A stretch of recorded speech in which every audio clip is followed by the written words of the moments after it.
Newsroom season 3. The most disappointing show ever, ? Or just really high expectations because it's Sorkin and still a pretty good damn show, Vince? Well, the thing behind it is, Sorkin's formula at this point in time, people are getting used to it. I mean, unlike, an auteuristic filmmaker, right? The problem behind it here is we see so many episodes of it, right? And so it's hard to actually, still retain without people immediately going, hey, I know what is coming up around the bend. I know where he's going to take this storyline to. So that's kind of problematic. But, it's smart. I enjoy it. And, and I'm looking forward to the first episode of this season because Anthony Hemingway is directing it. And as I've said to you, he directed one of my favorite Wire episodes. Nerd. Yeah. What episode? It was the episode where Prop Joe actually tells Marlo Stanfield that spoilers? No, from a 10-year-old show.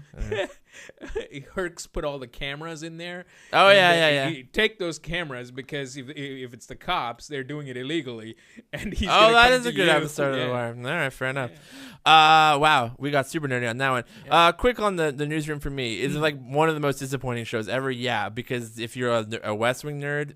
Yeah, it's pretty rough. Yeah. There's a lot of plot recycling, but the most egregious thing from the whole standpoint for me was from day one.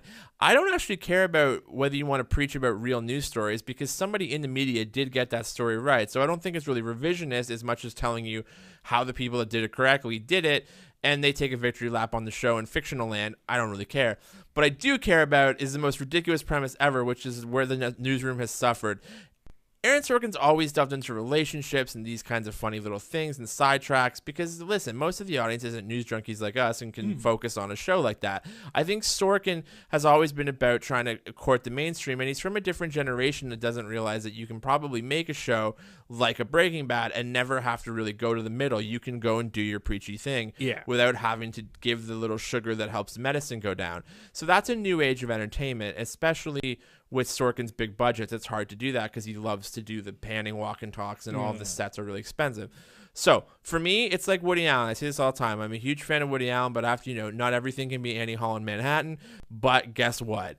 You know what? The movies that come out that aren't as good as those films are still a lot better than anything else on at my local cinema. This is sort of the same deal for me. Yeah. Is it the greatest show ever? No, but it is still better than 90% of television. Yeah, it is, and I'll probably watch this the third season as well. So, definitely, Aaron Sorkin, we salute you. Truth at your convenience.